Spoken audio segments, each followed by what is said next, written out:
ಎಲ್ಲರಿಗೂ ನಮಸ್ಕಾರ. ಒಬ್ಬ ನಟಿಯ ದೃಷ್ಟಿಕೋನದಲ್ಲಿ ಹೇಳೋದಾದರೆ, ನನಗೆ ಒಬ್ಬ ಹೀರೋಯಿನ್ ಆಗಬೇಕು ಅನ್ನುವ ಕನಸಿಗಿಂತ ಮುಂಚೆ ಬರೋದು ಒಬ್ಬ ಒಳ್ಳೆ ನಟಿ ಆಗಬೇಕು ಅಂತ. ಸೊ ಅದಕ್ಕೆ ಪೂರಕವಾಗಿ ಸಿಕ್ಕಂಥ ಅವಕಾಶ ನನಗೆ Padmagandhi. Very organically we shot this cinema. From day one ಇಲ್ಲಿ ತನಕ ನನಗೆ ಪದ್ಮಗಂಧಿ ಅಂತ ಎಣಿಸ್ಕೊಂಡಾಗ ಶೂಟಿಂಗಲ್ಲಿ ಇರ್ಬೋದು, ಪ್ರತಿ ಸ್ಟೇಜಲ್ಲೂ ಕೂಡ it has a divine touch in this movie.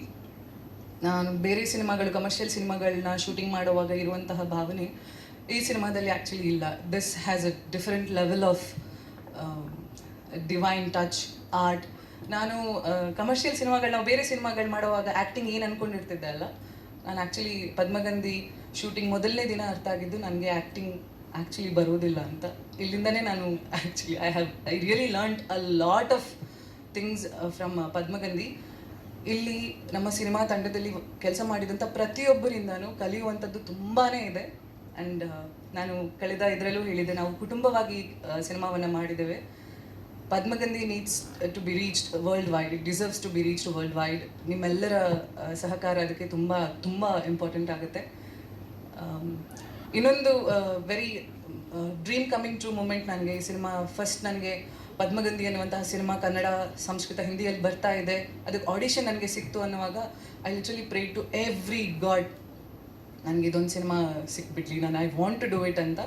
Because Suchendra Prasad sir ಜೊತೆ ಕೆಲಸ ಮಾಡಬೇಕು ಅನ್ನುವಂಥದ್ದು ನನಗೆ ಚೈಲ್ಡ್ಹುಡ್ಡಿಂದ ಇದ್ದದ dream. It has come true in this. ಮತ್ತು ಲೀಲಾ ಮ್ಯಾಮ್ ಅವರ ನಿರ್ಮಾತ್ರದಲ್ಲಿ ನಾವು ಕೆಲಸ ಮಾಡಿರುವಂಥದ್ದು. I learned one thing about her, she is full of knowledge. ಪ್ರತಿಯೊಂದು ಮಾತುಕತೆ, ಅವರ ಜೊತೆ ಆಡುವ ಪ್ರತಿಯೊಂದು ಮಾತುಕತೆಯಲ್ಲೂ there is a learning for me, to everybody. So ಈ ಸಿನಿಮಾ ನನಗೆ ತುಂಬ ತುಂಬ ಹೃದಯಕ್ಕೆ ಹತ್ತಿರವಾದಂಥ ಸಿನಿಮಾ.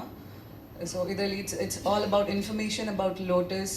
ನಮ್ಮ ಸಂಸ್ಕೃತಿಯಲ್ಲಿ ನಾವು ಆ್ಯಕ್ಚುಲಿ ಬೀಯಿಂಗ್ ಯೂತ್, ನಮ್ಮ ಸಂಸ್ಕೃತಿಯನ್ನು ನಾವು ಬೆಳೆಸಬೇಕಾಗಿರೋದು ನಮ್ಮ ಜವಾಬ್ದಾರಿ. ಸೊ ಇಂತಹ ಸಿನಿಮಾಗಳಿಂದ we are actually taking steps. So ನಿಮ್ಮೆಲ್ಲರ ಸಹಕಾರ ಇದಕ್ಕೆ ತುಂಬ ಇಂಪಾರ್ಟೆಂಟ್ ಆಗುತ್ತೆ. ಈ ಅವಕಾಶಕ್ಕಾಗಿ ನಾನು ನನ್ನ ಎಂಟೈರ್ ತಂಡಕ್ಕೆ ಆಭಾರಿಯಾಗಿದ್ದೇನೆ. ಧನ್ಯವಾದಗಳು. ಈ ಪದ್ಮಗಂಧಿ ಚಲನಚಿತ್ರದಲ್ಲಿ ತುಂಬ ಒಳ್ಳೆಯ ಅನುಭವವನ್ನು ನಾನು ಪಡ್ಕೊಂಡೆ. ತುಂಬ ತುಂಬ ತುಂಬ ಅನುಭವಗಳನ್ನ, ಪದ್ಮದ ವಿಚಾರವಾಗಿ, ಚಿತ್ರೀಕರಣ ವಿಚಾರವಾಗಿ ತುಂಬ ಅನುಭವಗಳನ್ನ ಪಡ್ಕೊಂಡೆ. ಎಷ್ಟೊಂದು ವಿಚಾರಗಳು ಗೊತ್ತೇ ಇರಲಿಲ್ಲ. ನಾವು ಗುರುಕುಲದಲ್ಲಿ ಎಷ್ಟೊಂದು ಶ್ಲೋಕಗಳನ್ನ ಹೇಳ್ತೇವೆ, ಸೂಕ್ತಗಳನ್ನ ಹೇಳ್ತೇವೆ, ಮಂತ್ರಗಳನ್ನ ಹೇಳ್ತೇವೆ, ಹಾಡುಗಳನ್ನ ಹೇಳ್ತೇವೆ. ಆ ಎಲ್ಲ ಸ್ತೋತ್ರ, ಶ್ಲೋಕ, ಹಾಡುಗಳಲ್ಲಿ ಎಷ್ಟೊಂದು ಕಡೆ ಪದ್ಮದ ಉಲ್ಲೇಖಗಳಿದೆ. ಅದನ್ನು ಯಾವತ್ತೂ ನಾವು ಗಮನಿಸೇ ಇರಲಿಲ್ಲ. ಅದೇ ಚಿತ್ರೀಕರಣ ಮಾಡಬೇಕಾದ್ರೆ ಅದನ್ನೆಲ್ಲ ಅನಿಸ್ತು, ಓ ಇಲ್ಲೂ ಇದೆ ಅಲ್ವಾ, ಇಲ್ಲೂ ಇದೆ ಅಲ್ವಾ ಅಂತ. ನಾವಿದನ್ನ ಯಾವತ್ತೂ ಗಮನಿಸ್ತೇ ಇರಲಿಲ್ಲ, ಇವತ್ತು ಗೊತ್ತಾಗ್ತದೆ ಅಲ್ವಾ ಅಂತ. ಎಷ್ಟೊಂದು ಕಡೆ ಪದ್ಮದ ಉಲ್ಲೇಖವನ್ನು ನಾವು ಈ ಚಿತ್ರೀಕರಣದ ಮೂಲಕ ತಿಳ್ಕೊಂಡ್ವಿ. ಪದ್ಮದ ಬಗ್ಗೆ ತುಂಬ ಅಂದರೆ ತುಂಬಾ ಅನುಭವಗಳನ್ನ ಮತ್ತು ವಿಚಾರಗಳು, ಗೊತ್ತಿಲ್ಲದಿರೋಂತಹ ಎಷ್ಟೋ ವಿಚಾರಗಳನ್ನ ಈ ಚಿತ್ರೀಕರಣದ ಸಮಯದಲ್ಲಿ ತಿಳ್ಕೊಂಡ್ವಿ. ತುಂಬ ಖುಷಿಯಾಯಿತು ನಮಗೆ ಮತ್ತು ನನ್ನ ಗುರುಕುಲದ ನನ್ನ ಅಕ್ಕಂದಿರು, ತಂಗಿಯಂದಿರು ಅಥವಾ ಗುರುಕುಲದ ಶಿಕ್ಷಕರು ಎಲ್ಲರಿಗೂ ತುಂಬ ಒಳ್ಳೆಯ ಅನುಭವ ಇದು ನೀಡ್ತು.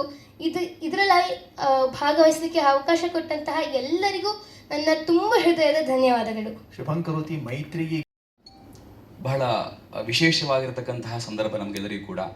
ಪದ್ಮಗಂಧಿ ಕೊನೆಯ ಒಂದು ಹಂತಕ್ಕೆ ಬಂದು ಬಿಡುಗಡೆಯ ಸಂದರ್ಭಕ್ಕೆ ಬಂದಿದೆ. ನಮಗನ್ಸೋಂಥದ್ದು ಈ ಒಂದು ಪದ್ಮಗಂಧಿ ಹೇಳ್ತಕ್ಕಂಥದ್ದು ಕೇವಲ ದೃಶ್ಯ ಕಾವ್ಯ ಅಲ್ಲ, ದೃಶ್ಯ ಜ್ಞಾನ ಕಾವ್ಯ. ಇದು ದೃಶ್ಯ ಜ್ಞಾನ ಕಾವ್ಯ. ಈ ಮೂರರ ಒಂದು ತ್ರಿವೇಣಿ ಸಂಗಮ ನಿಮ್ಗೆ ಸಿಗಬೇಕು ಅಂತಂದ್ರೆ ಈ ಪದ್ಮಗಂಧಿಯನ್ನು ನೀವು ನೋಡಬೇಕು. ನಮ್ಮ ಶುಭಂ ಕರೋತಿ ಮೈತ್ರೇಯಿ ಗುರುಕುಲದಲ್ಲಿ ಚಿತ್ರೀಕರಣಗೊಂಡಂತಹ ಒಂದು ಅದ್ಭುತವಾದಂತಹ ದೃಶ್ಯ ಜ್ಞಾನ ಕಾವ್ಯ ಇದು. ಅವರು ಮನಸ್ಸು ಮಾಡಿದ್ರೆ ಬೇರೆ ಕಡೆ ಸೆಟ್ ಹಾಕ್ಕೊಂಡು ಇದೆಲ್ಲ ಶೂಟಿಂಗ್ಗಳನ್ನು ಮಾಡಬಹುದಿತ್ತು. ಆದರೆ ಅದಕ್ಕೊಂದು ಸತ್ವ ಬರಬೇಕು, ಆ ಒಂದು ಸರಿಯಾಗಿರತಕ್ಕಂತಹ ಅದೇ ಆ ಒಂದು ಆತ್ಮ ಬರಬೇಕು ಅನ್ನೋ ಕಾರಣಕ್ಕಾಗಿ ನಮ್ಮ ಶುಭಂ ಕರೋತಿಯನ್ನು ಹುಡುಕೊಂಡು ಅಲ್ಲಿಗೆ ಬಂದು ನಮ್ಮ ಸುಚೇಂದ್ರ ಪ್ರಸಾದ್ ಅವರು ಮಾಡಿಸಿದ್ರು. ನಾವೆಲ್ಲ ಆಗಲೇ ಹೇಳಿದಾಗೆ ನಾವೆಲ್ಲರೂ ಕೂಡ ಯಾರು ನಟರಲ್ಲ, ನಾವೆಲ್ಲರೂ ಕೂಡ ನಮ್ಮಿಂದ ಒಂದು ಸಾಧಾರಣವಾಗಿರತಕ್ಕಂತಹ ನಮ್ಮ ನಿತ್ಯ ಜೀವನ ಶೈಲಿಯನ್ನೇ ಅವರು ಅದನ್ನು ಚಿತ್ರೀಕರಿಸಿಕೊಂಡು ಅದನ್ನೇ ಸಿನಿಮಾಕ್ಕೆ ಒಗ್ಗಿಸ್ಕೊಂಡಿದ್ದಾರೆ. ನಿಜವಾಗ್ಲೂ ಪ್ರಸಾದ್ ಹೇಳ್ತಕ್ಕಂಥ ಒಂದು ಗುಣ ಅದು. ಹಾಗಾಗಿ ಅವರನ್ನು ಕೂಡ ನೆನಪಿಸ್ಕೊಳ್ತಾ, ಹಾಗೆ SR ಲೀಲಾ ಭಗಿನಿಯವರು, ಅವರು ಕೂಡ ವಿದ್ವಾಂಸರು, ನಮ್ಮ ಸಂಸ್ಕೃತ ಕ್ಷೇತ್ರದಲ್ಲಿ ಶ್ರುತ ವಿದ್ವಾಂಸರವರು. ಹಾಗಾಗಿ ಅವರೆಲ್ಲರನ್ನೂ ಕೂಡ ಸೇರಿಸಿಕೊಂಡಂತಹ ಈ ಒಂದು ಪದ್ಮಗಂಧಿ ತನ್ನ ಗಂಧವನ್ನು ಎಲ್ಲ ಕಡೆ ಪ್ರಸರಿಸಲಿ. ತಮ್ಮೆಲ್ಲರ ಆಶೀರ್ವಾದ, ತಮ್ಮೆಲ್ಲರ ಒಂದು ಸರ್ವದಾ ನಿಮ್ಮೆಲ್ಲರ ಒಂದು ಸಹಕಾರ ಈ ಒಂದು ಸಿನಿಮಾಕ್ಕೆ ಇರಲಿ ಅಂತ ಹೇಳಿ ನಾವೆಲ್ಲರೂ ಕೂಡ ಭಾವಿಸ್ತೇವೆ. ಧನ್ಯವಾದ.